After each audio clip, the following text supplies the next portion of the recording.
3 match one day সিরিজের তৃতীয় one day match পাকিস্তানকে 11 রানে হারিয়ে 11 বছর পর পাকিস্তানকে সিরিজ হারালো বাংলাদেশ। মিরপুর শেরে বাংলা জাতীয় স্টেডিয়ামে টসে দিতে প্রথমে ফিল্ডিংয়ের সিদ্ধান্ত নেয় পাকিস্তান এবং ব্যাটিংয়ে আমন্ত্রণ জানায় স্বাগতিক বাংলাদেশকে। টসে হেরে ব্যাটিং করতে নেমে বাংলাদেশকে দুর্দান্ত শুরু এনে দেন দুই ওপেনার সাইফ হাসান এবং তানজিদ হাসান তামিম। বাংলাদেশের প্রথম উইকেটের পতন ঘটে দলীয় 105 রানের সময়। সাইফ হাসান ব্যক্তিগত 36 রান করে প্যাভিলিয়নে ফেরেন। 55 বল মোকাবেলা করে 3টি চার ছিল তার 36 রানের ইনিংসে। অপর উদ্বোধনী ব্যাটসম্যান তানজিদ হাসান তামিম ছিলেন দুর্দান্ত ছন্দে। 107 বল মোকাবেলা করে 107 রান করেন। 7টি ছয় 6টি চার ছিল তার 107 রানের ইনিংসে। 100 স্ট্রাইক রেটে ব্যাটিং করেন তিনি এই ম্যাচে। ওয়ান ডাউনে খেলতে নামা নাজমুল হাসান শান্ত এই ম্যাচে মোটামুটি ভালো ব্যাটিং করেন। 34 বল মোকাবেলা করে 27 রান করেন। 3টি চার ছিল তার 27 রানের ইনিংসে।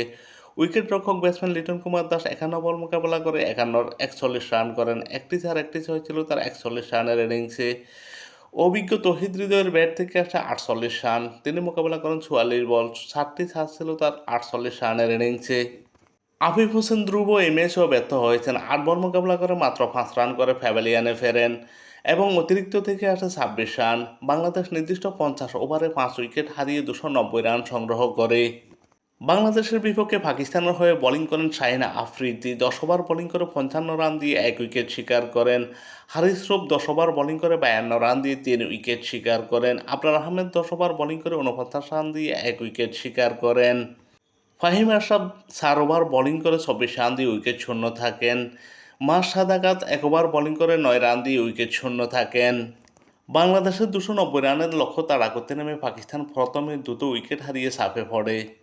পাকিস্তান নির্দিষ্ট 50 ওভারে 10 উইকেট হারিয়ে 279 রান করে এবং 11 রানে পরাজিত হয়। এই ম্যাচে পাকিস্তানের দুই উদ্বোধনী ব্যাটসম্যান সাহেবজাদা ফারহান এবং মাস সাদাকাত হতাশ করেছেন পাকিস্তানি ভক্তদের। সাহেবজাদা ফারহান 5 বল মোকাবেলা করে 6 রানে প্যাভিলিয়নে ফেরেন। মাস সাদাকাত 5 বল মোকাবেলা করে 6 রানে প্যাভিলিয়নে ফেরেন। ওয়ান ডাউনে খেলতে নামা গাজী গুরি 39 বল মোকাবেলা করে 29 রান করেন। 1টি ছয় 3টি চার ছিল তার 29 রানের ইনিংসে। অভিজ্ঞ রেদওয়ান মাত্র 4 রান করে প্যাভিলিয়নে ফেরেন। আব্দুস সামাদ 45 বল মোকাবেলা করে 34 রান করেন। 5টি চার ছিল তার 34 রানের ইনিংসে। 82 রানে 5 উইকেট হারানো দলকে আবারও ছন্দে ফেরান সালমান আলী আগা। সালমান আলী আগা এই ম্যাচে দুর্দান্ত ব্যাটিং করেন। 98 বল মোকাবেলা করে 106 রান করেন। 7টি ছয় 9টি চার ছিল তার 106 রানের ইনিংসে। 108 স্ট্রাইক রেটে ব্যাটিং করেন তিনি এই ম্যাচে এবং অতিরিক্ত থেকে আসে 9টি রান। পাকিস্তান নির্দিষ্ট 50 ওভারে 10 উইকেট হারিয়ে 279 রান করে এবং 11 রানে পরাজিত হয়। পাকিস্তানের বিপক্ষে এই ম্যাচে বাংলাদেশের হয়ে দুর্দান্ত বোলিং করেন তাসকিন আহমেদ। 10 ওভার বোলিং করে 1 প্যাডেন 49 রান দিয়ে 4 উইকেট শিকার করেন। নাহিদ রানা 10 ওভার বোলিং করে 62 রান দিয়ে 2 উইকেট শিকার করেন। মোস্তাফিজুর রহমান 10 ওভার বোলিং করে 54 রান দিয়ে 3 উইকেট শিকার করেন। ম্যান অব দি ম্যাচ নির্বাচিত হন Tanzid Hasan Tamim. Man of the series নির্বাচিত হন Nahid Rana. 3 match one day series 2-1 ব্যবধানে পাকিস্তানকে হারালো বাংলাদেশ।